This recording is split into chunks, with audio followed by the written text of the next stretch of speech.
ஏசாயா தீர்க்கதரிசன புஸ்தகம் 9வது அதிகாரம், ஏசாயா 9வது அதிகாரம் அதனுடைய 1வது வசனத்தை வாசிக்க கேட்கலாம்.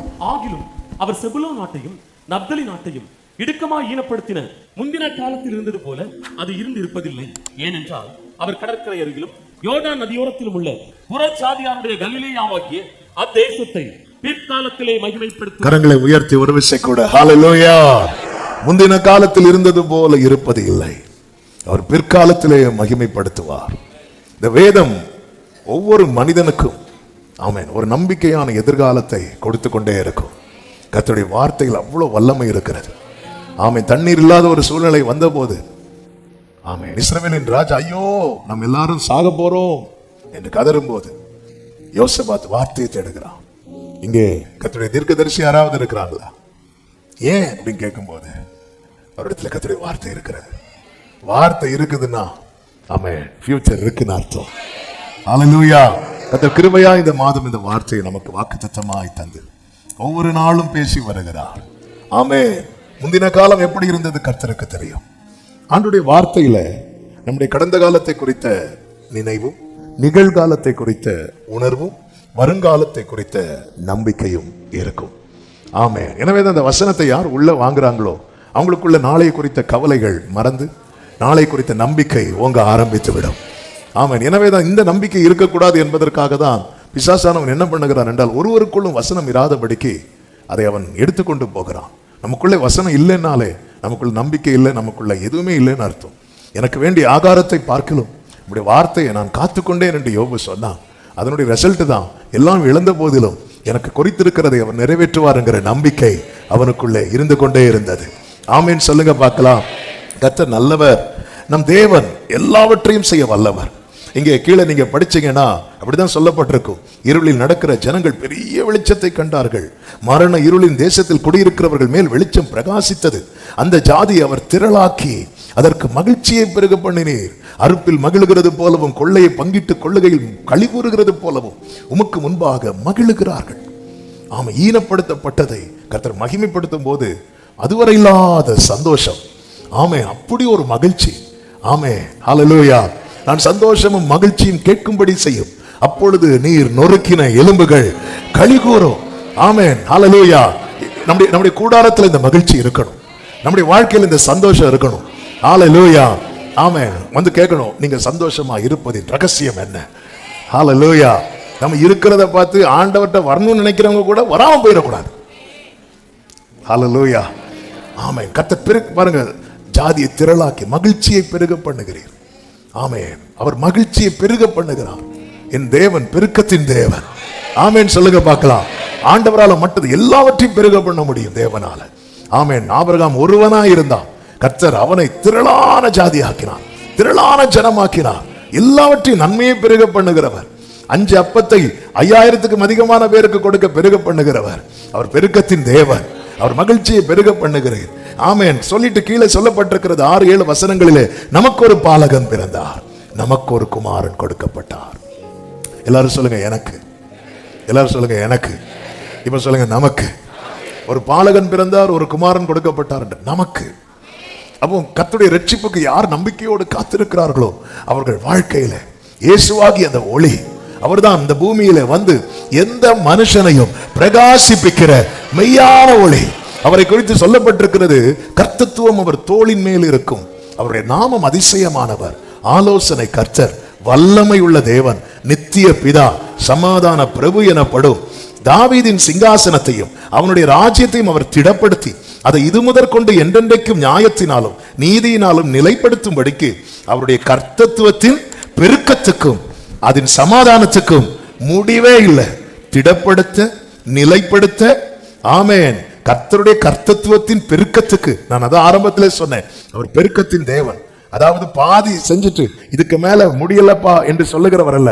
6 லட்சம் புருஷர்கள் 5 லட்சம் பேரை போஷித்துட்டு இன்னைக்கு மீதி 1 லட்சத்துக்கு சாப்பாடு இல்ல, நாளைக்கு உங்களுக்கு ஃபர்ஸ்ட் தாரேன் என்று சொல்லுகிறவர் அல்ல. அவருடைய கர்த்தத்துவத்தின் பெருக்கத்துக்கும் அவருடைய சமாதானத்திற்கும் முடிவே கிடையாது. ஆமென் சொல்லுங்க பார்க்கலாம். ஹல்லேலூயா. சொல்லிவிட்டு ஒரு வார்த்தை அங்க இருக்கிறது. அந்த வார்த்தையை வைத்துதான் இந்த நாளிலே கர்த்தருடைய வார்த்தையை கொடுக்கும்படி ஆமென் விரும்புகிறேன். சேனைகளின் கர்த்தருடைய வைராக்கியம் இதை செய்யும். சத்தம் ஆமென் சொல்லுங்க பார்க்கலாம். ஆமென். சேனைகள் ஆண்டவர் சில காரியத்துல ரொம்ப வைராக்கியமா இருக்கிறார். அதுல ஒன்றுதான் என்ன தெரியுமா? ஈனப்படுத்தப்பட்டதை எல்லாம் நான் பின் நாட்களிலே மகிமைப்படுத்துவேன். சேனைகளின் கர்த்தரின் வைராக்கியம். நாம் இனி கர்த்தருடைய வார்த்தைக்குள்ளே செல்ல போகிறோம். எல்லாரும் இருக்கிறீங்களா? ஆமென். கர்த்தர் உங்களை ஆசீர்வதிப்பாராக. நல்ல கவனமாய் கேளுங்கள். நம்முடைய கிளைமேட் நமக்கு தெரியும். அப்படி ஒரு காற்று அடிபட்டு தான் நீங்க வந்திருக்கிறீங்க. காற்றில் கொண்டு வரப்பட்டிருக்கிறதுனால இந்த கண்ணு திறந்து வைப்பது என்பது அது ஒரு சேலஞ்சான காரியம் தான். ஆனால் நீங்களும் வைராக்கியமா இருக்கு. ஹல்லேலூயா. என்ன வந்தாலும் சர்ச்சில் தூங்க மாட்டேன். பாத்தீங்களா? ஆமென். கர்த்தர்களை ஆசீர்வதிப்பாராக. ஹல்லேலூயா. ஆமென். நல்ல கவனமா கேட்கணும். பலவீனத்துல பலவீனம் உண்டு, எல்லாம் உண்டு. அந்த வார்த்தை வரும்போது அந்த தூக்கத்துக்கு நம்ம இடம் கொடுத்துடவே கூடாது. அதுக்கு நம்ம என்ன செய்யணும்? வார்த்தையை ரிசீவ் பண்ண அடையாளமா பிரைஸ் பண்ணிட்டே இருக்கணும். ஆமென். ஸ்தோத்திரம் பண்ணிட்டே இருக்கணும். தாவீது சொல்றார், நீங்க உங்க வார்த்தைகள் எல்லாம் எனக்கு சொல்லும் போது என் உதடு உம்முடைய துதியை சொல்லிட்டே இருக்கும் அப்படிங்கிறார். ஆமென். அவர் 119வது சங்கீதத்தில் அது ரொம்ப அதை பிராக்டிஸ் பண்ணா நமக்குள்ள அந்த வார்த்தை ஈஸியா உள்ள போகும். 119 அதனுடைய 171 பாருங்கள். உம்முடைய பிரமாணங்களை நீர் எனக்கு போதிக்கும் போது என் உதடுகள் உமது துதியை பிரஸ்தாபப்படுத்தும். என்ன ஒரு அருமையான ஒரு காரியம். இதை சர்ச் பிராக்டிஸ் பண்ணணும். ஆமே. நமக்கு கூட்டத்தில் ஒரு ஆளா இருந்து கேட்டுட்டு போறதில்லை. இந்த உம்முடைய பிரமாணத்தை நீர் எனக்கு போதிக்கும் போது என் உதடுகள் உமது துதியை பிரைஸ் பண்ணிட்டேன். நீங்க பர்சனலாக பைபிள் படிக்கும் போது உங்களுக்கான ரேமா வரும்போது நீங்க பிரைஸ் பண்ணணும். நீங்க செய்தி கேட்பீங்க, நிறைய செய்தி கேட்கறவங்க இருக்கிறீங்க. உங்களுக்கான வார்த்தை வரும்போது நீங்க பிரைஸ் பண்ணணும். அதை அவரை கனப்படுத்துறது. அது ஆண்டவர் என்கிட்ட பேசி இருக்கிறீங்க, என் கூட கர்த்தர் பேசுறாருன்னா பிரைஸ் பண்ணிட்டே இருக்கணும். அவருடைய மகத்துவத்தை சொல்லும் போது பிரைஸ் பண்ணணும். அவருடைய மகிமையை சொல்லும் போது, அவருடைய கிருபையை சொல்லும் போது, ஏன்னா எல்லாமே நமக்கு காண்பித்திருக்கிறார். ஆமென் சொல்லுங்க பார்க்கலாம். கர்த்தருக்கு மகிமை உண்டாவதாக. சேனைகளின் கர்த்தருடைய வைராக்கியம் இதை செய்யும். சொல்லிவிட்டு 8வது வசனத்தில் என்ன சொல்லப்பட்டிருக்கிறது? ஆண்டவர் யாக்கோபுக்கு ஒரு வார்த்தையை அனுப்பினார், அது இஸ்ரவேலின் மேல் இறங்கிற்று. அதன் அர்த்தம் என்ன? கர்த்தர் அனுப்பினா இறங்கும். ஆமென் சொல்லுங்க பார்க்கலாம். கர்த்தர் அனுப்பினால் இறங்கும். அது எப்படி சாத்தியமாகும்? சேனைகளின் கர்த்தரின் வைராக்கியம் அதை செய்யும். ஆமென். ஹல்லேலூயா. நாம் பாடணும், மிதியிடப்பட்ட மண்ணின் மேல் மகத்தான திட்டம் வைத்து. ஹல்லேலூயா. எத்தனை பேர் அதை மிதிச்சிருப்பாங்க? ஹல்லேலூயா. குயவன் நினைச்சிட்டார் இதை எடுத்து பாத்திரம் ஆக்கணும். பாத்திரம் ஆச்சுல. ஆனா பாத்திரம் ஆக்கப்பட்ட பிறகு யாருக்கும் தெரியாது இதுதான் மிதியிடப்பட்டது என்று. அது அந்த மண்ணுக்கும் குயவனுக்கு மட்டும்தான் தெரியும். ஹல்லேலூயா. சேனைகளின் கர்த்தரின் வைராக்கியம். இந்த காலை வேளையில் எத்தனை பேர் நம்புறீங்க? எனக்கென்று ஒரு வார்த்தை அனுப்பினா அது என் மேல இறங்கும். என் குடும்பத்துக்கு ஒரு வார்த்தை அனுப்பினா அது என் குடும்பத்தின் மேல இறங்கும். ஆமென் சொல்லுங்க பார்க்கலாம். எனவேதான் ஏசாயா 68:13 சொல்லப்பட்டிருக்கிறது, நீங்கள் அடுப்பின் அடியில் கிடந்தவர்களா இருந்தாலும் வெள்ளியால் அலங்கரிக்கப்பட்ட புறா சிறகுகள் போலவும் பசும்பொன் நிறமாகிய அதன் இறகுகளின் சாயலாகவும் இருப்பீர்கள் என்று ஏசாயா 68:13 சொல்லப்பட்டிருக்கிறது. நீங்கள் அடுப்பின் அடியில் கிடந்தவர்களாயிருந்தாலும். ஆமென். நீ கொஞ்சம் அடுப்புக்கு வெளியே இருந்திருந்தா கூட நீ அடுப்பின் அடியில் அதாவது ஆண்டவருக்கு ஒருத்தங்களை மாத்துறதுக்கு அவங்க இப்படிதான் இருக்கணும்லாம் கிடையாது. எனவேதான் தாவீது சொல்வார்ல, எவரையும் மேன்மைப்படுத்தவும் பலப்படுத்தவும் தேவனுடைய கரத்தினாலே எவரையும் தாவீது தன் வாழ்க்கை வைத்து சொல்ல, எங்க பாரு எவரை வேணாலும் அவர் நினைச்சா, நீங்க நினைச்சா ஆசீர்வாதம் தான் என்ன மறந்தா. ஒரு தேவ பிள்ளைக்கு தேவன் மேல இருக்கிற நம்பிக்கையின் அளவு என்ன என்பதை பார்க்கணும். எனக்கு என் ஆண்டவர் மேல நான் எந்த அளவுக்கு நம்பிக்கையை வச்சிருக்கிறேன், என்னுடைய நம்பிக்கையின் அளவு என்ன, இது ரொம்ப முக்கியம். ஆமா, ஆண்டவர் எனக்கு ஒண்ணு செய்வேன்னு சொன்னா அவருடைய வைராக்கியம் அதை செய்யும். சேனைகளின் கர்த்தருடைய வைராக்கியம். ஆண்டவர் எல்லாத்தையும் பார்ப்பார். லேயாள் அற்பமா எண்ணப்பட்டதை கர்த்தர் கண்டார், கர்த்தர் கேட்டார். எனவேதான் லேயாள் சொல்லுவாங்க, அதை பார்த்து அருளினார், கேட்டு அருளினார். ஆமென். ஹல்லேலூயா. அவர் வைராக்கியத்தை பார்த்தீங்களா? ஆமே, ராகேல ஸ்டாப் பண்ண வச்சிட்டார். ஆமே, லேயாளுக்கு கொடுத்துட்டே இருக்கிறார். லேயாள் போதும்னு சொன்னதுக்கு அப்புறம் தான் ராகேலுக்கு கொடுக்க ஆரம்பிக்கிறார். இதான் சேனைகளின் கர்த்தரின் வைராக்கியம். பார்க்க வைத்து கொடுப்பார். அதான் சத்துருக்களுக்கு முன்பாக எனக்கு ஒரு பந்தியை பார்க்க வைத்து. மோர்தேக்காய உயர்த்தினதை யாரை பார்க்க வச்சார் தெரியுமா? ஆமான பார்க்க வைத்து. சேனைகளின் கர்த்தருடைய வைராக்கியம். ஏன் அப்படி செய்றீங்க ஆண்டவரே? லேயாளை ரொம்ப கஷ்டப்படுத்திட்டாங்க. லேயாள் ஈனப்படுத்தப்பட்டவள், லேயாள் அற்பமா எண்ணப்பட்டவள். இந்த கால வேளையில ஈனப்படுத்தப்பட்டு அற்பமா எண்ணப்பட்ட நிலையிலும் கர்த்தரை ஆராதிக்கிற உள்ளங்களுக்கு தான் கர்த்தர் இந்த நாளிலே பேசிக் கொண்டிருக்கிறார். அவருடைய வைராக்கியம் இதை செய்து முடிக்கும். கர்த்தர் அனுப்புகிற வார்த்தை உங்கள் மேல இறங்கும். ஆண்டவராக இயேசு கிறிஸ்து அவர் தம்மையே அதற்கு மாதிரியாய் வைத்திருக்கிறார். அவரை குறித்து வேதம் நமக்கு என்ன கற்றுத் தருகிறது? அவர் பிதாவுக்கு சமமாய் இருப்பதை கொள்ளையாடின பொருளா எண்ணாமல் தம்மை தாமே வெறுமையாக்கி எப்படி வந்தாரா? அடிமையின் ரூபம் எடுத்தார். அப்படி அடிமையின் ரூபம் எடுத்தவர் வந்ததுனால நாம என்ன நினைத்தோம் தெரியுமா? ஆமென். ஏசாயா 53:3 சொல்லப்பட்டிருக்கிறது, அவர் அசட்டை பண்ணப்பட்டவரும் மனுஷரால் புறக்கணிக்கப்பட்டவரும் துக்கம் நிறைந்தவரும் பாடு அனுபவித்தவருமாய் இருந்தார். அவருடைய வாழ்க்கையும் ஈனப்படுத்தப்பட்டதாய் தான் காணப்பட்டது. அசட்டை, புறக்கணிப்பு, துக்கம், பாடு. ஆமென். ஈனப்படுத்தப்பட்ட வாழ்க்கை என்பது இப்படிதான். அசட்டை பண்ணப்பட்டது. இவரா? ஆமென். ஹல்லேலூயா. ஒரு ஃபங்க்ஷனுக்கு நம்ம போனா இவனா, இவளா, இவங்களா? ஆமென். சிலர் பாருங்க, சிலர் அவங்க ஒரு ட்ரெஸ் போட்டுருப்பாங்க. அவங்களுக்கு அது வந்து புது ட்ரெஸ். ஆனா அந்த ஃபங்க்ஷன்ல போய் நிற்கும் போது மற்றவங்களுக்கு அது இதெல்லாம் ஒரு ட்ரெஸ்ஸா? ஆமென். அசட்டை, புறக்கணிப்பு, துக்கம் நிறைந்து. இங்க பாருங்க, அவரை விட்டு நம்முடைய முகங்களை மறைத்துக் கொண்டோம். அவரை எண்ணாமற் போனோம். இதான் உண்மையில் இதை ஈனப்படுத்தப்படுகிற நிலை. ஆமென். வேதம் என்ன சொல்கிறது தெரியுமா? பிலிப்பியர் 2:9 ஆதலால் தேவன் எல்லாவற்றுக்கும் மேலாக அவரை உயர்த்தி, தேவன் எல்லாவற்றுக்கும் மேலாக அவரை உயர்த்தி. இதுதான் சேனைகளின் கர்த்தருடைய வைராக்கியம் செய்கிறது. எல்லாவற்றுக்கும் மேலாக யாரை உயர்த்தி?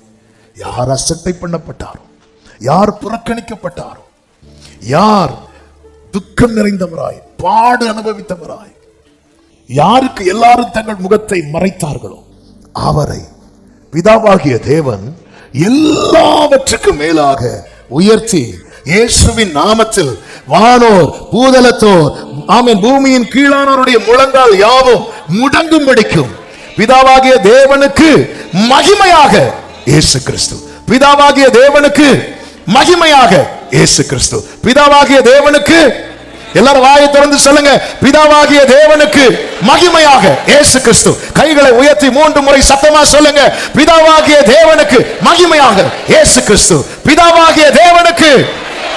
இன்னும் சத்தமாய், பிதாவாகிய தேவனுக்கு. இயேசு கிறிஸ்துவை யார் கர்த்தர் என்று சொல்லுகிறார்களோ அவர்கள் பிதாவை மகிமைப்படுத்துகிறார்கள். அவரை தேவன் எல்லாவற்றுக்கும் மேலாக, யாரை? பாடு அனுபவித்தவர், துக்கம் நிறைந்தவர், அசட்டை பண்ணப்பட்டவர், புறக்கணிக்கப்பட்டவர். சேனைகளின் கர்த்தருடைய வைராக்கியம் இதை செய்யும். ஆமென். எத்தனை பேர் நம்புறீங்க? என் வாழ்க்கையிலும் கர்த்தர் அப்படி ஒரு மாற்றத்தை தர வல்லவராய் இருக்கிறார். எனவேதான் 1 கொரிந்தியர் 6:14 சொல்லப்பட்டிருக்கிறது, தேவன் கர்த்தரை எழுப்பினாரே. அடுத்த வார்த்தை என்ன? நம்மையும் தமது வல்லமையினாலே. நம்புறவங்க சத்தம் ஆமென் சொல்லுங்க பார்க்கலாம். சங்கீதம் 2வது சங்கீதம் நமக்கு நன்றாய் தெரிந்த சங்கீதங்களிலே ஒன்று. சங்கீதம் படிக்கும் போது 1 படிப்போம், அடுத்து 2, அதுக்கப்புறம் தான் நம்ம ஸ்கிப் பண்ண பார்ப்போம். 23 ஜம்ப் பண்ணுவோம். ஏன்னா அதுக்கு அடுத்து கொஞ்சம் கொஞ்சமா. ஆமென். 2வது சங்கீதம் ஆண்டவராகிய இயேசு கிறிஸ்துவை குறித்து உரைக்கப்பட்ட தீர்க்க தரிசன வார்த்தை. அதிலே 3 காரியங்கள் இயேசு கிறிஸ்துவை குறித்து சொல்லப்பட்டிருக்கிறது. அந்த 3லும் தேவன் நம்மை இணைத்திருக்கிறது நாம் பெற்ற பாக்கியம். 1, அதனுடைய 2வது வசனத்தை பார்த்தீர்கள் என்றால், அவர் அபிஷேகம் பண்ணினவருக்கு விரோதமாக. இங்கே இயேசு கிறிஸ்துவை எப்படி சொல்லப்பட்டிருக்கிறது என்றால், அபிஷேகம் பண்ணப்பட்டவர். அபிஷேகம் பண்ணப்பட்டவர்னா என்ன அர்த்தம்? மேசியா. மேசியா அபிஷேகம் பண்ணப்பட்டவர், அபிஷேகம் பண்ணப்பட்டவர். 6வது வசனத்திலே, நான் என்னுடைய பரிசுத்த பர்வதமாகிய சீயோனில் என்னுடைய ராஜாவை அபிஷேகம் பண்ணி வைத்தேன் என்றார். ராஜா என்று சொல்லப்பட்டிருக்கிறது, கிங். அபிஷேகம் பண்ணப்பட்டவர், ராஜா. 7வது வசனத்திலே சொல்லப்பட்டிருக்கிறது, தீர்மானத்தின் விவரம் சொல்லுவேன். கர்த்தர் என்னை நோக்கி, நீர் என்னுடைய குமாரன், இன்று நான் உம்மை ஜெனிப்பித்தேன். குமாரன், மகன் என்று சொல்லப்பட்டிருக்கிறது. நீங்க அப்படியே நம்முடைய வாழ்க்கையில தேவன் செய்ததை பாருங்கள். பிதாவாகிய தேவன் தம்முடைய குமாரனாகிய கிறிஸ்துவை அனுப்பினார். ஆமே, கர்த்தருடைய ஆவியானவர் என் மேல் இருக்கிறார் என்று தீர்க்கதரிசினால் உரைக்கப்பட்டதின்படியே ஆண்டவர் இந்த பூமியில வந்து ஞானஸ்நானம் பெற்று கரையேறின போது பரிசுத்த ஆவியானவர் அவர் மேல வந்து இறங்குகிறார். ஆமே, நமக்காக நான் அபிஷேகம் பண்ணி வைத்தேன். அவருடைய இரத்தத்தாலே மீட்கப்பட்டதும் நம்மையும் கர்த்தர் இப்படி கொண்டு வரார், பிள்ளைகளாக்குகிறார், அபிஷேகத்தை தருகிறார். இயேசு கிறிஸ்து மேல் இறங்கின அதே ஆவியானவர் பெந்தேகோஸ்தே நாளிலே 120 மேல் இறங்கினார். அதோட நிற்காம ஒவ்வொரு ஏரியாவிலையும் மாம்சமான யாவர் மேலும் என் ஆவியை ஊற்றுவேன் என்ற வார்த்தையின்படி எத்தனை பேர் சொல்ல முடியும்? ஆமே, கர்த்தரனை அபிஷேகித்திருக்கிறார். அது மாத்திரமல்ல, ஆமே, நம் மீது அன்பு கூர்ந்து தம்முடைய இரத்தத்தினாலே நம்மை பாவமர கழுவி நம்மை பிதாவாகிய தேவனுக்கு முன்பாக யாராய் மாற்றி இருக்கிறார்? ராஜாக்களாக. ஹல்லேலூயா. அதன் அர்த்தம் என்ன? பிதாவாகிய தேவன் தம்முடைய குமாரனை எப்படி வைத்திருக்கிறாரோ அப்படியே நம்மை பார்க்கவும் நம்மை மாற்றவும் விரும்பி நம்மை தேவன் தெரிந்தெடுத்தார். அதனாலதான் இயேசு கிறிஸ்துவை குறித்து சொல்லும் போது 1 கொரிந்தியர் 15 எடுக்க வேண்டாம், பிந்தின ஆதாம் என்று சொல்லப்பட்டிருக்கிறது. அப்ப முந்தின ஆதாம் யாரு? ஆதாம் தான், ஆபிரகாம் இல்ல, ஆதாம். கர்த்தர் அப்போ தேவன் மனிதனை படைத்ததின் நோக்கத்தை பார்த்தீங்களா? அவருடையவனா இருக்கணும். அவர் என்ன விரும்புகிறாரோ அதுதான். நேற்று இரவு கேட்டோம், எல்லாவற்றையும் மனிதனுக்காக படைத்தார், மனிதனை தமக்காகவே படைத்தார். உலக தோற்றத்துக்கு முன்னே தெரிந்து கொண்டார் என்று வேதம் சொல்லுகிறது. உலக தோற்றத்துக்கு முன்னேனா அவருடைய ட்ரீம்ல உள்ளவங்க நாம ஆண்டவருடைய ட்ரீம். ஆண்டவர் கனவு பார்க்கிறார்.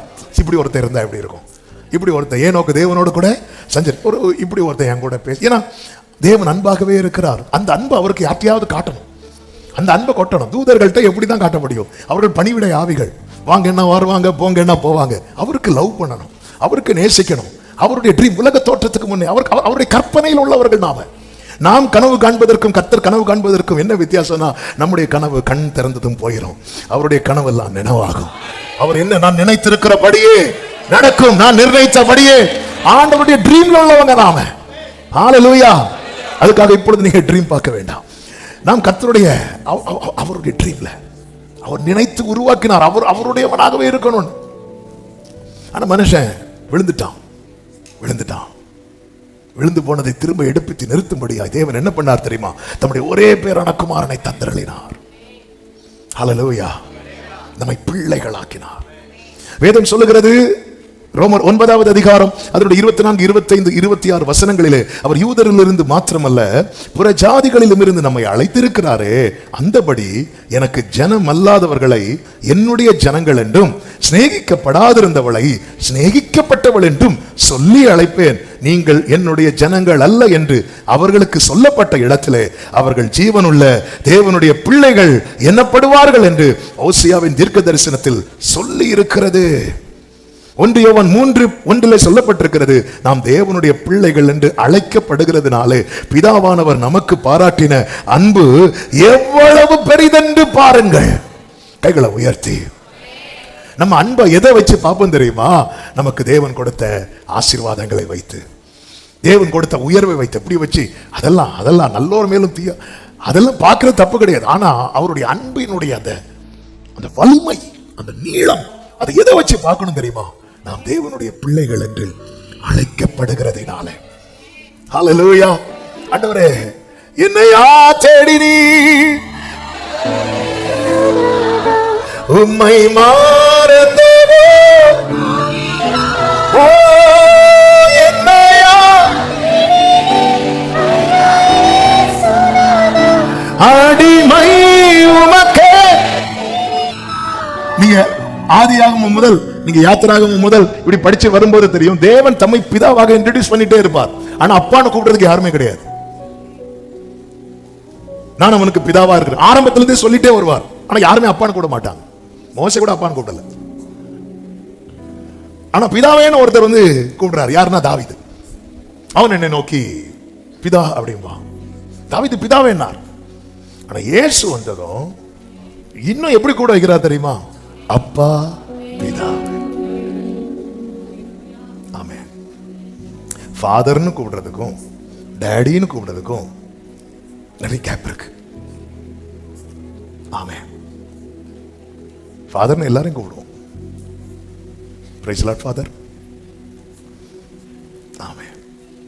ஆனா டாடி, அப்பா. ஆமென். அப்பா அப்பா அப்படி கூட்டா. தமிழுக்காக ஸ்தோத்திரம். ஆமென். அப்பான்னு கூப்பிடும்போது அந்த உறவு எவ்வளவு அன்பு பாருங்க. நாம் தேவனுடைய பிள்ளைகள் என்று அழைக்கப்படுகிறதுனால பிதாவானவர் யாரு சொல்றா தேவனுடைய பிள்ளைன்னு? ஆவியானவர் நம்முடைய ஆவியுடனே கூட சாட்சி கொடுக்கிற. வேற யாராவது சொல்லுவாங்களா நான் ஆண்டவருடைய பிள்ளைன்னு? யாராவது சொல்லுவாங்களா? ஆமென். சொல்ல மாட்டாங்க. தாவீது அபிஷேகம் பண்ணப்பட்டது சகோதரர்களுக்கு தெரிந்தும் சொல்ல மாட்டாங்க. ஆமென். அவனை விரட்ட தான் பார்த்தாங்க. ஹல்லேலூயா. அவர் சொல்லுவா, ஆவியானவர் சொல்லுவா, ஏய் நீ பிள்ளை. உலகம் சொல்லும் நீ பாவி. உலகம் சொல்லும் நீ யாரும் இல்லாதவன்.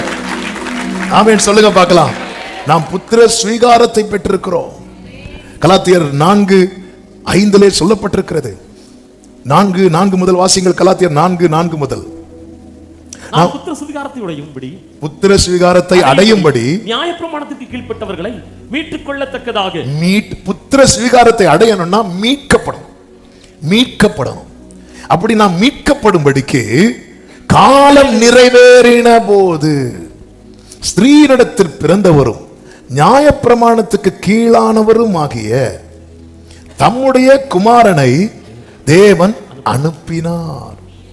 அடுத்த வார்த்தை, மேலும் நீங்கள் புத்திரராய் இருக்கிறபடியினால் அப்பா பிதாவை என்று கூப்பிடத்தக்க தேவன் தமது குமாரனுடைய ஆவியை உங்கள் இருதயங்களில் குமாரனை அனுப்பி பிள்ளையாக்கினார். இப்ப குமாரனுடைய ஆவியை அனுப்பி அப்பான்னு கூப்பிட வைக்கிறார்.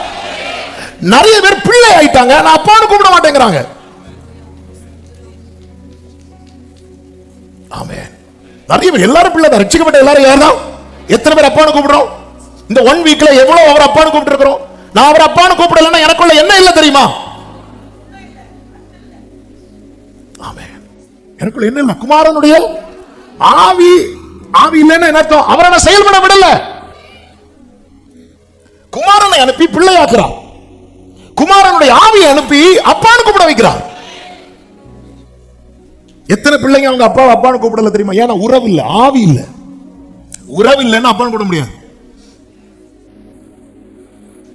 ஆமென். ஹல்லேலூயா. அவரை பார்த்து அப்பான்னு கூப்பிடுறேன்னா அது நான் கூப்பிடல, ஆவியானவர் என்னை கூப்பிட வைக்கிறார். இயேசு அனுப்பி பிள்ளையாக்கினார். ஆவியானவர் அனுப்பி அப்பான்னு கூப்பிட வைக்கிறார். ஹல்லேலூயா. ஹல்லேலூயா. அதாவது பிறந்த குழந்தை எடுத்ததுமே அப்பா டேடிலாம் கூப்பிடாது. அது அப்பான்னு கூப்பிட வைக்கிறதுக்கு டேவிட் கூட ஒரு சாட்சி சொல்லுவாங்க. அவன் வேற எல்லாம் கூப்பிடுவான், அப்பான்னு மட்டும் கூப்பிட மாட்டான். அந்த அப்பான்னு கூப்பிடுறதுல அவ்வளோ சந்தோஷம். ஆமென். ரட்சிக்கப்பட்டு எத்தனை வருஷம் ஆச்சு? நாங்க பிள்ளைங்க அதிகாரம் சர்டிபிகேட், ரட்சிக்கப்பட்டவன் சர்டிபிகேட், ஞானஸ்நானம் எடுத்த சர்டிபிகேட், எல்லா சர்டிபிகேட்ல இருக்கு, வாயில இல்ல. ஆமென். குமாரனை அனுப்பி பிள்ளையாக்கிட்டார். ஆவியானவர் அனுப்பி அப்பான்னு கூப்பிட வைக்கிறார். நம் மனதார அவர் அப்பான்னு கூப்பிடலன்னா அவன் ஆவியை அவித்து போட்டான் என்றல்ல அர்த்தம். ஹல்லேலூயா. அப்பா பிதா அன்பான தேவ அருமை. ஆமென். பிரியமானவர்களே, மனதார அவரை அப்பான்னு முடியல முடியல. அவன் மாம்சம் விடாது விடாது. ஆனா அவருடைய ஆவியை பெற்றவன் அவர் அப்பா. அதனாலதான் பார்த்தீங்களா, ஜீசஸ் கிரைஸ்ட், இயேசு கிறிஸ்து வந்து எப்பவுமே என் பிதா என் பிதா என் பிதா. அவரை மாதிரி யாருங்க சொல்லுவா? அவரை மாதிரி நாம சொல்லணும் தானே நம்மளை மாத்தினாரு. அவர் எதுக்கு எடுத்த என் பிதா, நான் தனியாவும் இருக்க மாட்டேன், நானும் என் பிதாவுமாக இருக்கிறோம். ஆமா, எப்ப பார்த்தாலும் அப்பா அப்பா அப்பா. அதனால அவருக்கு நேச பிள்ளை ஃபுல்லா அப்பா அப்பா அப்பான்னு தான் வருவாங்க. ஆமென், ஹல்லேலூயா. ஒரு பிள்ளை அப்பா அப்பா அப்பான்னு வரும்போதே எல்லாரும் பார்ப்பாங்க, ஓ அப்பா செல்லமா அப்படிம்பாங்க. அம்மா அம்மா அம்மான்னு போனா அம்மா செல்லமா அப்படின்னு வருவாங்க. நம்மளை பார்த்த உலகம் சொல்லணும், இவன் அப்பா செல்லணும். ஹல்லேலூயா, ஆமென். எனக்குள்ள அவருடைய ஆவி இருக்குதுன்னா நான் அடிக்கடி என்ன சொல்ல தெரியுமா? அப்பா பிதாவே. ரோமர் 8:16 சொல்லப்பட்டிருக்கிறது, நாம் தேவனுடைய பிள்ளைகளா இருக்கிறோம் என்று ஆவியானவர் தாமே நம்முடைய ஆவியுடனே கூட சாட்சி கொடுக்கிறார். அவருடைய சாட்சி மெய்யா இருக்கிறது. யாருக்கு அதை தட்டவே முடியாது. பரலோகத்தில் சாட்சி எடுக்கிறவர் மூவர், பிதா, வார்த்தை, பரிசுத்த ஆவி என்பவர்களே. அவர் நம்ம கூட இவன் பிள்ளைதான். ஏன்னா இவனுக்குள்ள யார் இருக்கிறார்? குமாரன் இருக்கிறார். ஜீசஸை ஏற்றுக்கொண்டதுமே நமக்கு அந்த பிள்ளைங்கிற அதிகாரம் கிடைக்கிறது. அந்த அதிகாரம் கிடைச்சது நம்மளை அப்பான்னு கூப்பிட வைக்கிறது யார் தெரியுமா? வேற யாருமே கூப்பிட வைக்க மாட்டாங்க. எல்லாரும் நம்ம வாயை அடைக்க தான் பார்ப்பாங்க. பர்திமேயின் வாயை அடைக்க பார்த்தது போல எல்லாரும் வாயை அடைக்க பார்ப்பாங்க. ஆனால் எப்பொழுது பரிசுத்த ஆவி வந்ததோ வேலன் அடைந்து எருசலேமிலும் யூதேயாவிலும் சமாரியாவிலும், ஆமென் சொல்லுங்க பார்க்கலாம். ஹல்லேலூயா. அப்பா கூப்பிட விரும்புறவங்க கைகளை உயர்த்தி, மகனா அப்பா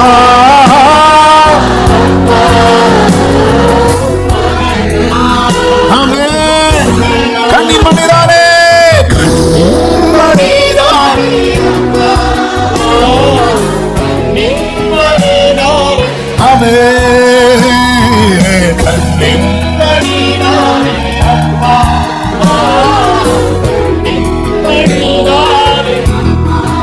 ஆண்டவர் நம்மை பிள்ளைகளாக்கி இருக்கிறார், அதிகாரம் கொடுத்திருக்கிறார், அபிஷேகம் பண்ணி இருக்கிறார். ஆமென், அபிஷேகம் பண்ணி இருக்கிறார். 2 கொரிந்தியர் 1:21 சொல்லப்பட்டிருக்கிறது, உங்களோட கூட எங்களையும் கிறிஸ்துவுக்குள் ஸ்திரப்படுத்தி நம்மை அபிஷேகம் பண்ணினவர் தேவனே. அபிஷேகம் அவர் தான் தர முடியும், தேவன் தான் தர முடியும். ஆமென் சொல்லுங்க பார்க்கலாம். உங்களுக்கு கிறிஸ்துவுக்குள் ஒருத்தன் ஸ்திரப்படும் போது, அதுதான் உறவு. ஸ்திரப்படதான் அப்பா பிதாவே என்று அழைக்கிற புத்திர ஸ்வீகாரம். அபிஷேகம் பெற்றுக்கொள்ள என்ன செய்யணும்? கிறிஸ்துவுக்குள் ஸ்திரப்படுங்கள். கிறிஸ்துவுக்கு ஸ்திரப்படல அபிஷேக கூட்டத்தில் வந்து இருந்ததும் கிடைச்சிடணும்னு நினைச்சிட்டு இருக்கிறோம். கிறிஸ்துவுக்குள் வேறுண்டணும், கிறிஸ்துவுக்குள் ஸ்திரப்படணும். கிறிஸ்துவுக்குள் ஸ்திரப்படுத்தும் போது நம்ம மேல அந்த அபிஷேகத்தை வைக்கிறார். 3 வருஷம் சீஷர்களை கூட வைத்து ஸ்திரப்படுத்துகிறார். கிறிஸ்துவுக்குள் எல்லாத்தையும் சொல்லிட்டு இப்போ காத்திருக்க வைக்கிறார். அவங்க காத்திருக்கிறாங்க, 10 நாட்கள் காத்திருக்கிறார்கள். ஆவியானவர் அவர்கள் மேல வந்து இறங்கினார். அவர்கள் அபிஷேகத்தை பெற்றுக் கொண்டார்கள். கர்த்தருக்கு மாத்திரம் மகிமை உண்டாவதாக. இங்க 2வது அதிகாரத்துல நீங்க கவனிச்சீங்கன்னா தெரியும். ஆமென். 2வது வசனத்திலே சொல்லப்பட்டிருக்கிறது, கர்த்தருக்கு விரோதமாகவும் அவர் அபிஷேகம் பண்ணினவருக்கு விரோதமாகவும் என்று சொல்லப்பட்டிருக்கிறது. ஆமென். என்ன அதன் அர்த்தம்? கர்த்தரால் அபிஷேகம் பண்ணப்பட்டவனுக்கு விரோதமாய் ஒருத்தங்க எழும்புறாங்கன்னா அவங்க யாருக்கு விரோதமா எழும்புறாங்க தெரியுமா? கர்த்தருக்கு விரோதமா எழும்புறாங்க. எனவே தான் தமஸ்குவை நோக்கி பயணித்த பவுலை சந்தித்து கர்த்தர் பேசின முதல் வார்த்தை என்ன தெரியுமா? என்னை ஏன் துன்பப்படுத்துகிறாய்? ஆண்டவர் சும்மா சொல்லல, உன்னை தொடுகிறவன் என் கண்மணியை தொடுகிறான் என்று. கர்த்தரால் அபிஷேகம் பண்ணப்பட்ட தேவ பிள்ளையே, உங்களுக்கு விரோதமாய் சத்துரு எப்படி எழும்பினாலும் இந்த யுத்தம் உங்களுடையது அல்ல, இந்த யுத்தம் கர்த்தருடையது. ஆமென். கர்த்தருக்கு விரோதமாக அவர் அபிஷேகம் பண்ணப்பட்டவருக்கு பண்ணினவருக்கு விரோதமாக பூமியின் ராஜாக்கள் எழும்பி நின்று அதிகாரிகள் ஏகமாய் ஆலோசனை பண்ணி, எப்பொழுதுமே புரிந்து கொள்ளுங்கள், நீங்கள் அழைக்கப்பட்டவர்களானால், நீங்கள் கர்த்தரால் அபிஷேகம் பண்ணப்பட்டவர்களானால் உங்களுக்கு விரோதமாய் ஒரு கூட்டம் எழும்பி செயல்பட்டு கொண்டுதான் இருக்கும். ஆமென். ஆனால் அவங்க எவ்வளவுதான் செயல்பட்டாலும் இந்த சங்கீதம் எப்படி ஆரம்பிக்கிறது தெரியுமா? ஜாதிகள் கொந்தளித்து ஜனங்கள் விருதா காரியத்தை சிந்திப்பான விருதா காரியத்தை அபிஷேகம் பண்ணப்பட்டவனுக்கு விரோதமாய் ராஜாக்கள் திட்டம் போட்டாலும் அது ஒன்றும் இல்லாமல் தான் போகும். கர்த்தர் நினைத்திருக்கிறபடியே ஆமென் சொல்றவங்க. எனவேதான் கர்த்தர் சொல்லுகிற, உனக்கு விரோதமாய் உருவாக்கப்படும், சொல்லுங்க எந்த ஆயுதமும், சொல்லுங்க எந்த ஆயுதமும், சொல்லுங்க எந்த ஆயுதமும் வாய்க்காதே போகும். ஆயுதமே உருவாகாதுன்னு சொல்லல, உருவாக்கப்படும். ஆண்டவர் சங்கீதத்தை ஆரம்பிக்கும் போது அழகா ஆரம்பிச்சிட்டார். ஜாதிகள் கொந்தளித்து ஜனங்கள் விருதா காரியத்தை சிந்திப்பானே. ஆமென். தேவன் யார் தெரியுமா? அபிஷேகம் பண்ணினவனை ரட்சிக்கிறவர். சங்கீதம் 26 சொல்லப்பட்டிருக்கிறது, கர்த்தர் தாம் அபிஷேகம் பண்ணினவரை ரட்சிக்கிறார் என்பதை இப்பொழுது அறிந்திருக்கிறேன். அவர் அபிஷேகம் பண்ணினவனுக்கு சதா காலமும் கிருபை செய்கிறவர்.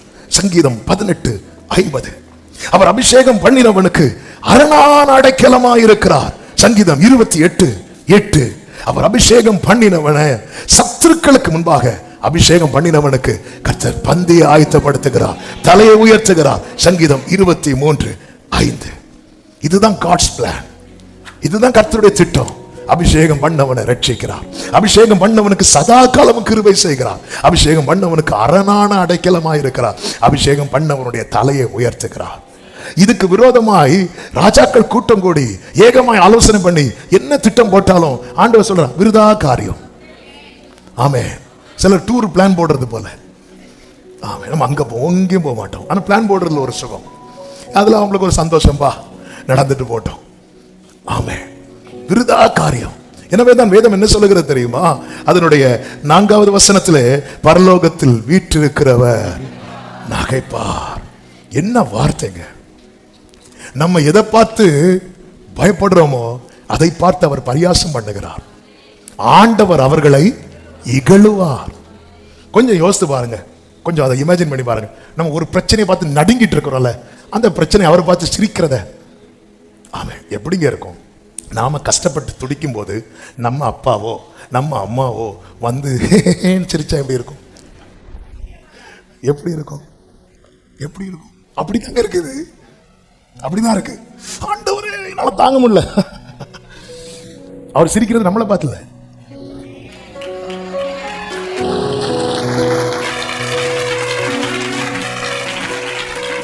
சத்துரு நம்மை பார்த்து சிரிக்கும் போது அவர் சத்துருவை பார்த்து சிரிக்கிறார். உன் தேவன் யார் என்பதை அறிந்து கொள். ஏன் அவர் சிரிக்கிறார் தெரியுமா? ஏன்னா அவருக்கு தெரியும் இது விருதா காரியம். ஏன் நம்ம பயப்படுறோம் தெரியுமா? ஏன்னா நமக்கு தெரிய மாட்டேங்குது. அதான் அந்த அன்பின் ஆழத்தை பாரு. நீ பிள்ளைகள் என்று அழைக்கப்படுகிறதுனால நம்ம அது ஏதோ ஒரு சர்டிபிகேட் மாதிரி நினைச்சிட்டு இருக்கோம். பிள்ளைகள் என்று அழைக்கப்படுகிறதுனால அவர் பாராட்டின அன்பு எவ்வளவு பெரியது என்று பாருங்கள். ஆமே, ஆண்டவரே எனக்கு இது போதும் ஆண்டவரே, ஆண்டவரே கடைசி வரை இவன் என் பிள்ளை, இது போதும்பா. பிள்ளைகள் என்று அழைக்கப்படுறதுனால நம்ம இதை பார்க்கல, இது வந்து ஏதோ ஒரு சாதாரணமா நினைச்சிட்டு இருக்கிறோம்.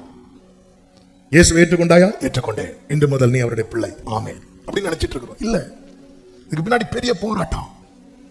போன வாரம் கேட்டவன் போராட்டம், போராட்டம். நப்தலி போராட்டத்துக்கு பிறகு வந்தவர், பெரிய போராட்டம். சிலுவையில் துடிக்கிறார், துடிக்கிறார், துடிக்கிறார், துடித்து துடித்து அணு அணுவா செத்தார். என்ன பிள்ளையாக்கு அணு அணுவா அணு ஒரு அதுல ஒரு வார்த்தை இயேசு பதறி பேசியிருந்தா கூட நான் இன்னைக்கு பிள்ளை இல்லை. அவர் கதறினார், ஆனா பதறி ஒரு வார்த்தை கூட ஆண்டவர் இவன் வேண்டாம், ஆண்டவர் என்னால வலி தாங்க முடியல, இவன் வேண்டாம் அப்படி சொல்லியிருந்தா முடிஞ்சு. ஒரு வார்த்தை கூட மாறி வரல வாயிலிருந்து. இதுதான் சேனைகளின் கர்த்தருடைய வைராக்கியம். என்ன பிள்ளையாக்கணும் நினைச்சிட்டான், பிள்ளையாக்கிட்டான். என்னையா தேடினி உம்மை மாறந்தவோ என்னையா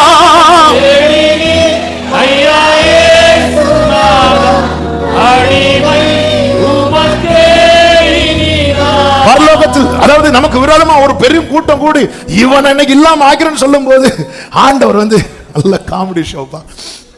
அவர் நகைக்கிறாராம், அவர் இகழுவாராம். ஆண்டவர் நான் எவ்வளவு சீரியஸா என் மேட்டரை சொல்லிட்டு இருக்கு, நீங்க சிரிச்சிட்டு இருக்கிறீங்க. ஆமென். ஜாதிகள் விருதா காரியத்தை சிந்திப்பானே. கோலியாத் தாவீதை பார்த்தது என்ன சொல்றான் தெரியுமா? என்னிடத்தில் வா, நான் உன் மாம்சத்தை ஆகாயத்து பறவைகளுக்கும் காட்டு மிருகங்களுக்கும் கொடுப்பேன் சொல்லும் போது கர்த்தர் என்ன செஞ்சிருப்பார் நினைக்கிறீங்க? தாங்க முடியல. சிலர் ரொம்ப சீரியஸா வந்து பேசுவாங்க தெரியுமா? சில சொல்லுவாங்க நான் இன்னைக்கு ஃபாஸ்டிங், உடனே வீட்டில் இருக்கவங்க சிரிப்பாங்க, நீயா நான் 1000 வருஷம் ஃபுல்லா ஃபாஸ்டிங் இருக்க போறேன், நீயா என்ன நடக்காதுன்னு தெரியும். கோலியாத் இப்படி நிக்கிறான் வந்து, இஸ்ரவேல் எல்லாம் பயந்துட்டு இருக்கும் போது தாவீது வரான் தடியன் தூக்கிட்டு. உங்கள் சார்பாய் வந்தவன் எங்கே அப்படி தேடிட்டு இருக்கும் போது நம்ம அண்ணன் தாவீது, ஹலோ இங்கே. இப்ப தாவீது, வா உன்னை நான் கொன்று உன் மாம்சத்தை பறவைகளுக்கும் விருதுகளும் கொடுப்பேன்னு சொல்லும் போது ஆண்டவர் பார்த்து ஆமென் சொல்லும் போது என்னதான் தாவீதுக்கு நெஞ்சு பக்கு பக்குன்னு தான் இருந்திருக்கும். இஸ்ரவேலர்களுக்கும் தெரியாம இவன் அனுப்பிட்டோம். ஆமென். ஆண்டவர் அப்படி இகழ்வார், ஆண்டவர் வந்து நகைப்பார். அதே நேரத்தில் அவர் நகைக்கிறவர் மாத்திரமல்ல, இகழுகிறவர் மாத்திரமல்ல.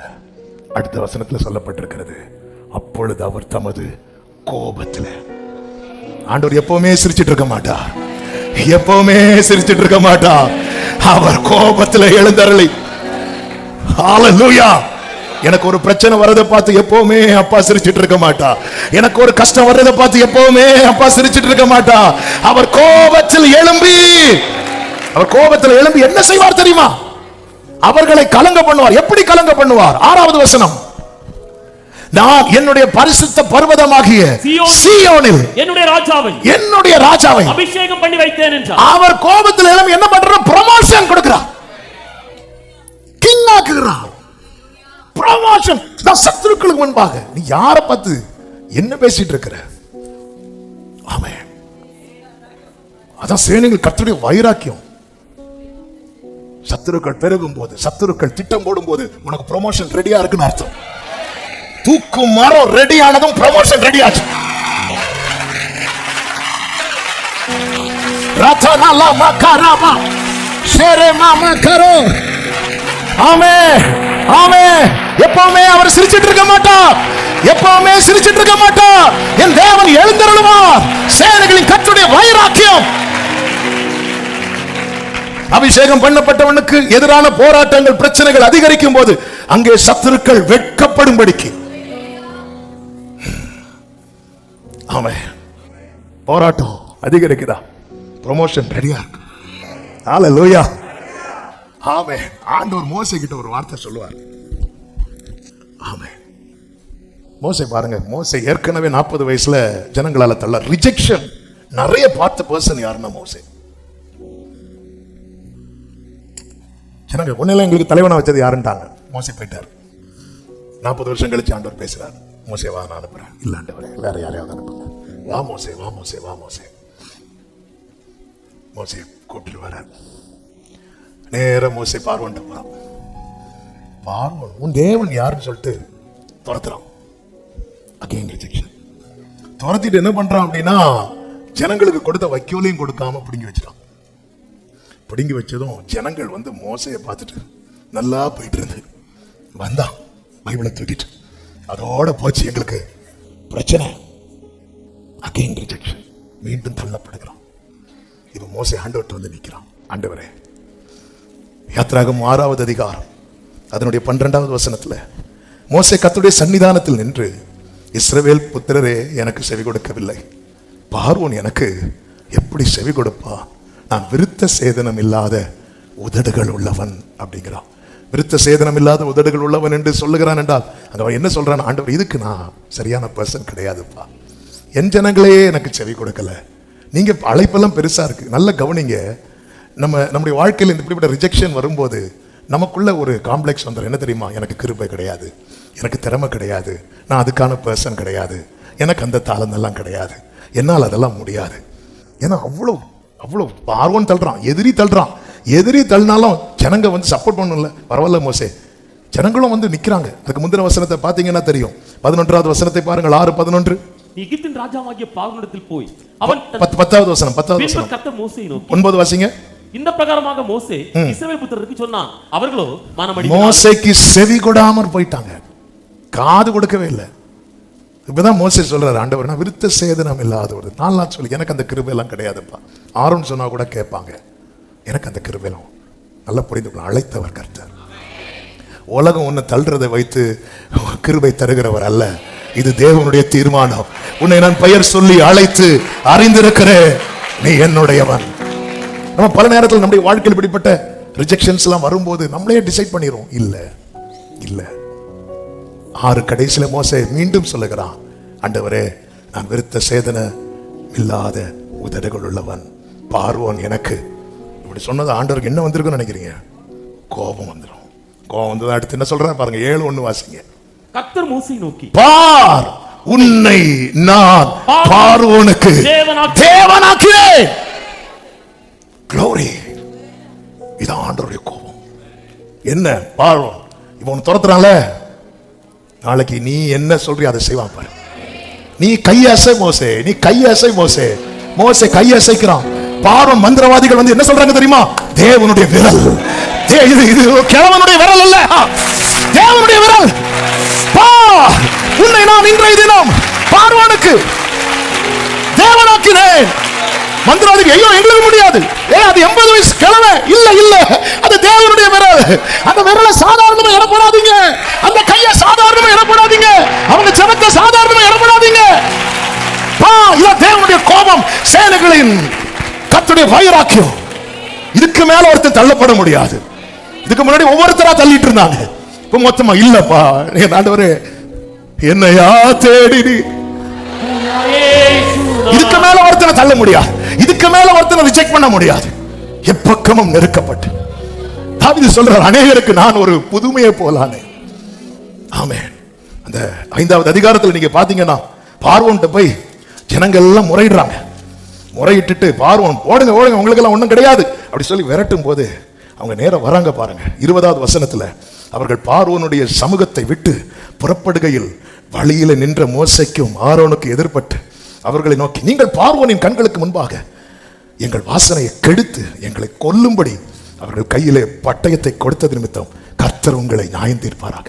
அவ்வளவு பிரச்சனைக்கும் காரணம் நீதான் சொல்லிட்டு போனதும் மோசே கர்த்தரிடத்தில் திரும்பி, ஆண்டவரே ஏன் ஆண்டவரே என்னை அனுப்பினீர், ஏன் ஆண்டவரே என்னை அனுப்பினீர்.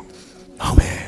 நான் விருத்த சேதனம் இல்லாத ஆண்டவரே, நான் அதுக்கெல்லாம் தகுதி கிடையாது ஆண்டவரே, நான் இதுக்கெல்லாம் தகுதி கிடையாது ஆண்டவரே, என்னையே ஆண்டவரே அனுப்புனீங்க.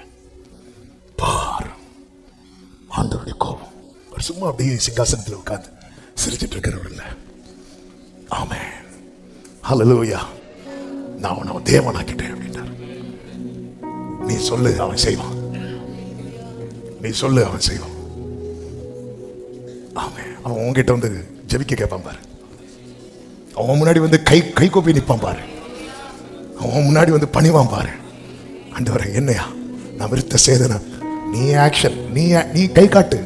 ஆரோன் பேசுவான், நீ இப்ப கை காட்டு மோசே, உன்னை நான் தேவன் ஆக்கிட்டேன். ஆமா, நேத்து வர பார்வன் இப்படி கை காட்டி இப்படினால உன்னை பா அப்படின்னால இப்ப நீ கை காட்டு மோசே. ஆண்டவரே நான் கை காட்டினா என்ன சொல்றாங்க கேளு. என்ன ஆண்டவரே சொல்ல வராங்க? தேவனுடைய விரல். நான் நம்புறேன், மோசே கையை வைத்தும் போது கர்த்தர் கையை வைத்துறா. மோசே கையை காட்டும் போது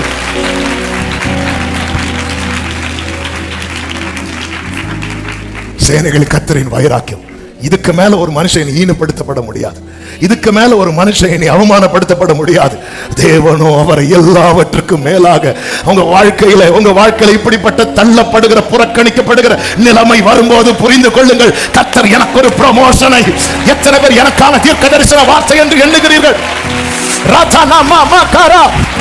எஸ் எஸ் எஸ், பிரைஸ் பண்ணுங்க, பிரைஸ் பண்ணுங்க. உங்க வாழ்க்கையில இதுக்கு மேல உங்களை யாரும் glory glory hallelujah. என்னையா தேடினி உம்மை மறந்தவோ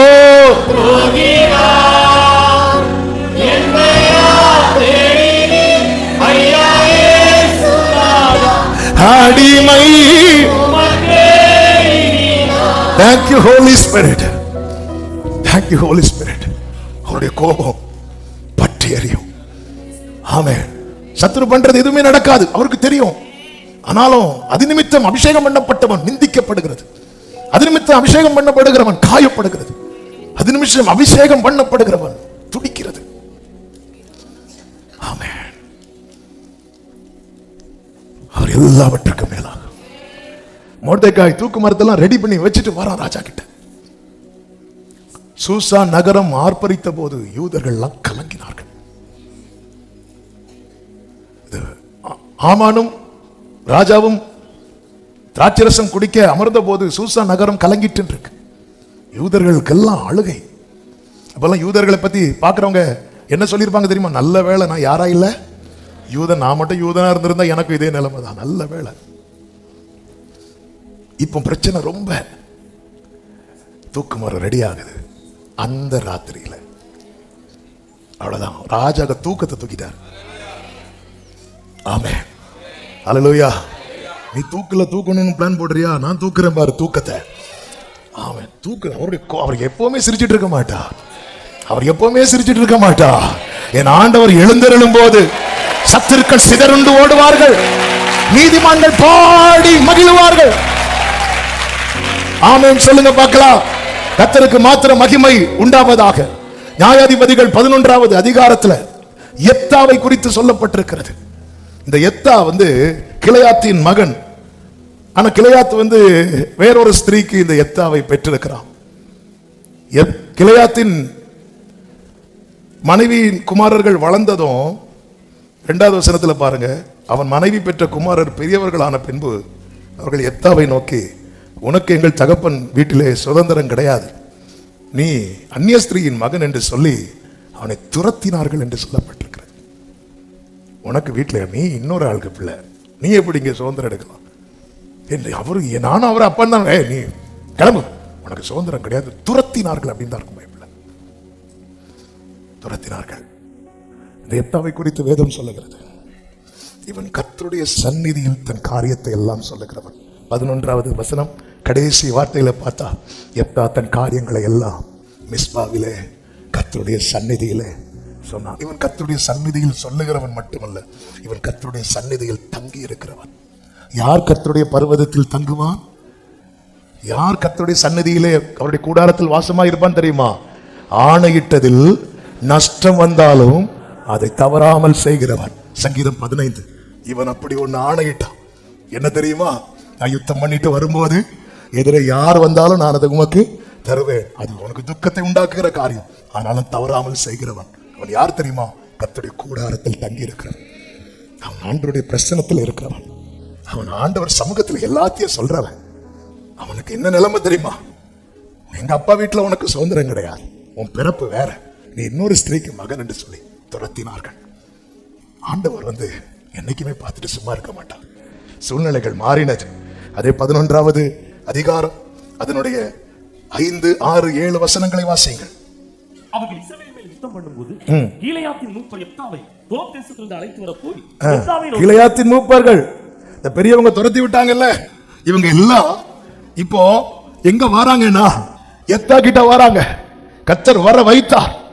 சில நாட்களுக்கு பின்பு 4வது வசனம், அம்மோன் புத்திரர் இஸ்ரவேல் மேல் யுத்தம் பண்ணினார்கள் என்று சொல்லப்பட்டிருக்கிறது.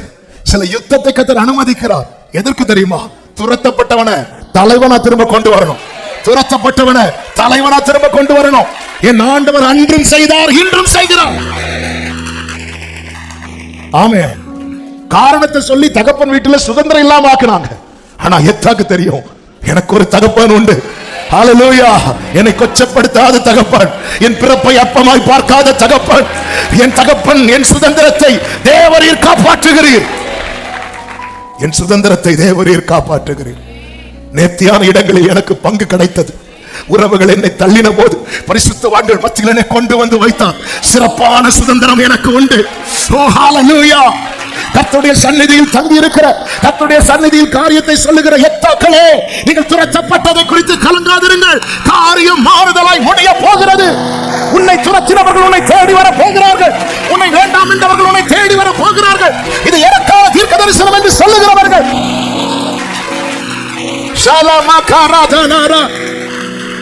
கீலேயாத்தின் மூப்பர்கள் யெப்தாவை தோப் தேசத்திலிருந்து அழைத்து வர போய் யெப்தாவை நோக்கி, நீ நாங்கள் அம்மோன் புத்திரரோடு யுத்தம் பண்ண எங்கள் சேனாபதியா இருக்க வேண்டும்.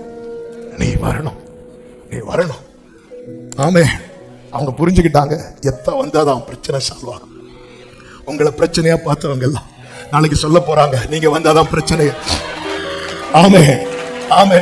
உடனே யெப்தா சொல்றார் பாருங்க 7வது வசனத்துல, அதற்கு யெப்தா கீலேயாத்தின் மூப்பர்களை பார்த்து, நீங்கள் அல்லவோ என்னை பகைத்து என் தகப்பன் வீட்டிலிருந்து என்னை துரத்தினவர்கள், என்ன நீங்க தானே துரத்துனீங்க, இப்பொழுது உங்களுக்கு ஆபத்து நேரிட்டு இருக்கிற சமயத்தில் நீங்கள் என்னிடத்தில் ஏன் வருகிறீர்கள்? எத்தாவே, இது தற்செயலாய் நடக்கிறதல்ல.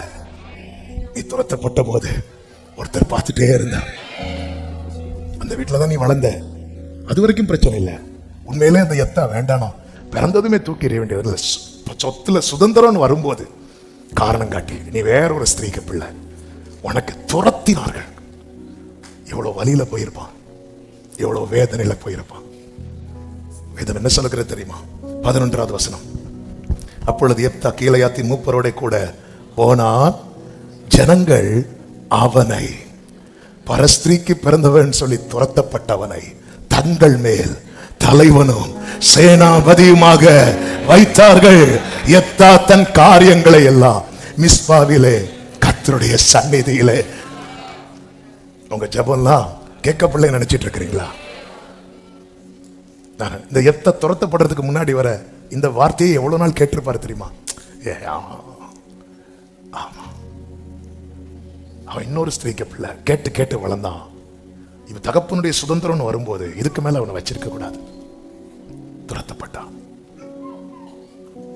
ஆமென். உன்னுடைய முந்தின காலம் ஆண்டவரே, மோசையை போல தள்ளப்பட்ட, எத்தாவை போல துரத்தப்பட்ட மோசே எங்க வந்து சொல்றான் பாத்தீங்களா? ஆரோன்ட்ட வந்து சொல்லல, நான் விருத்த சேதனம் இல்லாத உதடுகள் உள்ளவன் என்று. ஆண்டவர்கிட்ட தான் வரான். அப்பா என்ன பாருங்க ஆண்டவரே. தன் காரியத்தில் எல்லாம் கர்த்தருடைய சந்நிதியில் நீங்க பல நாட்களா சொல்லிட்டு இருக்கிறீங்க. இதெல்லாம் கண்டு காணாதவர் போல இருக்கிறார் நினைச்சிட்டு இருக்கிறீங்களா? இல்ல. அவர் நகைத்தார், அவர் இகழ்ந்தார், அவர் அப்படியே விட்டுற மாட்டார். அவர் கோபத்தில் எழுந்தருளுவார். சேனைகளின் கர்த்தருடைய வைராக்கியம் இதை செய்யும். ஆமென். நான் விசுவாசித்திருக்கிறவர் இன்னார் என்பதை அறிவேன். நான் விசுவாசித்திருக்கிறவர் இன்னார் என்பதை அறிந்திருக்கிறேன். நான் விசுவாசித்திருக்கிறவர் இன்னார் என்பதை நான் அறிந்திருக்கிறேன். அவர் என்னை விட்டு விட மாட்டார். என்னை எழும்ப பண்ணும். நான் எழும்ப என் வாழ்வை ஈடிக்கும்.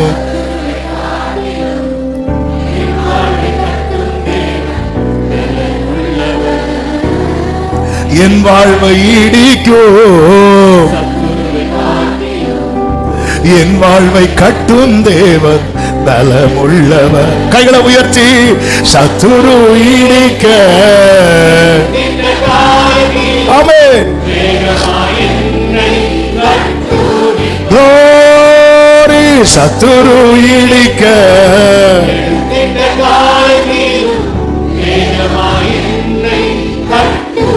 நீங்க எது நிமித்தம் புறக்கணிக்கப்பட்டீர்கள், எது நிமித்தம் அசட்டை பண்ணப்பட்டீர்கள், எது நிமித்தம் இந்த துக்கம், எது நிமித்தம் இந்த பாடு, இதையெல்லாம் பார்க்கிற ஒருவர் இருக்கிறார். இவன் இருந்தா நம்ம சுதந்திரத்துக்கு பிரச்சனைன்னு சொல்லி யார் எப்தாவை துரத்துனாங்களோ, அவன் இருந்தாதான் நம்முடைய சுதந்திரம் காக்கப்படும் என்று சொல்லி அவனிடத்தில் வந்து அவனை தலைவனாக்கிட்டாங்க. ஆமென். யோசேப்பின் சகோதரர்கள்ட்ட யோசேப்பு சொல்லும் ஒரு வார்த்தை உண்டு, நான் தேவனா அப்படின்னு கேட்பார். ஆண்டவர் அப்படி ஆக்கிட்டார். ஆண்டவர் அப்படி ஆக்கிட்டார். யோசேப்பின் சகோதரர்கள் இனி சாப்பிடணும்னா யோசேப்பு கொடுக்கணும். இதுதான் தேவனுடைய செயல். சேனைகளின் கர்த்தருடைய வைராக்கியம். இந்த காலை வேளையில சமீபத்திலும் தூரத்திலும் இருந்து அநேகர் இந்த சத்தத்தை கேட்டுக் கொண்டிருக்கிறீர்கள். எத்தனை பேர் இதை சொல்ல முடியும்? என்னை பிள்ளையாக்கி இருக்கிறார், என்னை அபிஷேகித்திருக்கிறார், என் தலையை உயர்த்துவார். ஆமென் சொல்லுங்க பார்க்கலாம். ஆண்டவராகிய இயேசு கிறிஸ்துவை பிதாவாகிய தேவன் அப்படித்தானே உயர்த்தினார். அவர் சிலுவையை சுமந்து கொண்டு போகும்போது அவரிடத்திலிருந்து நன்மை பெற்ற ஒருவர் கூட இல்லை. சில ஸ்திரீகள் தூரத்திலே நின்றார்கள் என்று சொல்லப்பட்டிருக்கிறது. அவர்களோடு கூட யோவானும் நிற்கிறான். யாரும் பக்கத்தில் வரல. ஆமென். சுற்றிலும் இருக்கிறவர்கள் நிந்தை, சுற்றிலும் இருக்கிறவர்களின் பரியாசம். இது நடுவில் அவர் சிலுவையிலே அறையப்பட்டு தூக்கப்பட்டார். எல்லாரும் பரியாசம் பண்ணிக்கொண்டு என்ன சொல்லி பரியாசம் பண்ணினார்கள் தெரியுமா? யூதருக்கு ராஜாவாமே, ராஜாவாமே. ஆமென். அந்த பரியாசத்தை அவங்க என்ன சொல்லி பரியாசம் பண்ணாங்களோ அவங்க கண்களுக்கு முன்பதாக ஒண்ணு எழுதப்படுகிறது. அத்தனை பேர் பரியாசம் பண்ணிட்டு இருக்கும் போது அது அப்படியே அவருடைய தலைக்கு மேல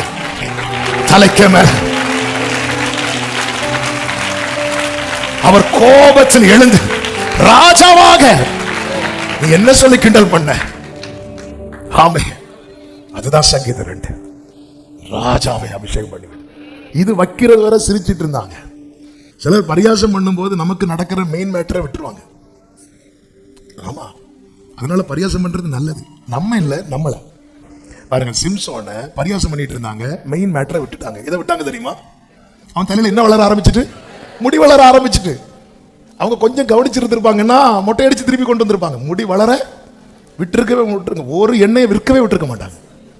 இந்த எண்ணெயை, சில எண்ணெய் விளம்பரம்லாம் பார்த்தா நீங்க தலையில போட்டுட்டு உடனே கையை கழுவிறீங்க, இல்லைன்னா கையில முடி வளர்ந்து. நான் அந்த ஆளை தேடிட்டு இருக்கிறேன். கையில முடி வளர்ந்து அப்புறம் கை தெரியாம. சிம்சோனுக்கு பைபிள்ல வேர்ட் பை வேர்ட் நீங்க டேஸ்ட் பண்ண ஆரம்பிக்கணும். முடி கொஞ்சம் கொஞ்சம் வளர ஆரம்பிச்சு. இவங்க எல்லாம் பரியாசம் பண்றதுல ரொம்ப பிஸி ஆயிட்டாங்க. போஸ்ட் போடுறதுல அவனை பத்தி இப்போ டைப் பண்றது 4 விட்டு அதுல கேப்ல முடி வளர இருந்துட்டு இவங்க அதை கவனிச்சிருப்பாங்கன்னா அதனால பாத்தீங்களா, அதான் அவர் இகழுவார். ஆமே, அவன் தடுமாறதை பார்த்து சத்துரு இகழும் போது இவனு உண்மையில இங்க குருடர்கள் யார் நினைக்கிறீங்க? சிம்சோன் கண்ணை இவங்க குத்தும் போது ஆண்டவர் அவங்க கண்ணை குத்திட்டாரு. அவங்களுக்கு என்ன தெரியல தெரியுமா? முடி வளரது தெரியல. இவங்க எழுதும் போதே தடுத்து இருக்கலாம்ல. இவங்க எல்லாம் எதுல பிஸி ஆயிட்டாங்க தெரியுமா? அப்புறம் பரியாசம் பண்றதுல பிஸி ஆயிட்டாங்க. ஆமென். எழுதி தலை மேல வச்சதுக்கு அப்புறம் இத கலத்த முடியாது.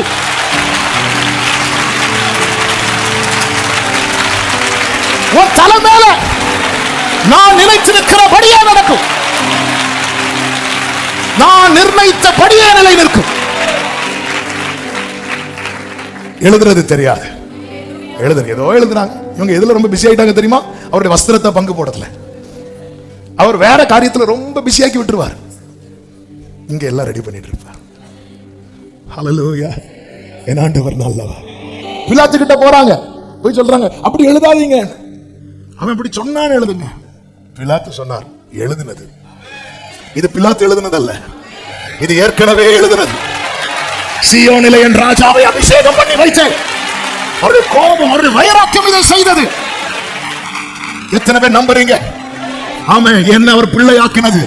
அது அவ்வளவு பெரிய, அவ்வளவு நேசம் என் மேல. அன்பின் கடல், அன்பின் உருவு, அவ்வளவு லவ் என் மேல என்ன பிள்ளையாக்கி இருக்கிறார். எனக்கு விரோதமாய் ராஜ்யங்கள், ஜனங்கள், ராஜாக்கள் எழும்பி விரோத காரியத்தை சிந்திக்கும் போது ஆண்டவர் அவர்களை பார்த்து இகழுவார். அப்படியே விட்டுற மாட்டார். அவர் கோபத்தில் எழும். அவருக்கு கோபம் வந்துட்டு. ஆமே, ஹல்லேலூயா. சேனைகளின் கர்த்தரின் வைராக்கியம். அப்ப சமூகத்தில் காரியத்தெல்லாம் சொல்லுங்க. காத்திருங்க. துரத்தினவர்கள் தேடி வருவார்கள். தள்ளப்பட்டவர்கள். இந்த மோசைக்கு ஜனங்கள் செவி கொடுக்கல. ஆனா ஆசரிப்பு கூறாரம் எப்படி கட்டப்பட்டது தெரியுமா? மோசை என்ன சொல்றாரோ அப்படியே ஜனங்க செய்யறாங்க. காலம் மாறும், காரியம் மாறுதலாய் முடியும். உங்களை என்னெல்லாம் சொல்லி ஒதுக்குறாங்களோ அவர்களுக்கு உங்களை தலைவனாய் ஆண்டவர். பாத்தீங்களா, ஆண்டவரே இந்த பார்வை எனக்கு செவி கொடுக்க, நான் ஒண்ணு அவனுக்கு தேவனாக்கிட்டேன். என்ன ஆண்டவருங்க, இந்த தேவன் என்றென்றைக்கும் உள்ள சதா காலமும் நம்முடைய தேவன். மரண பரியந்த நம்மை நல்ல கைகளை தட்டி ஆமென் சொல்லுங்க.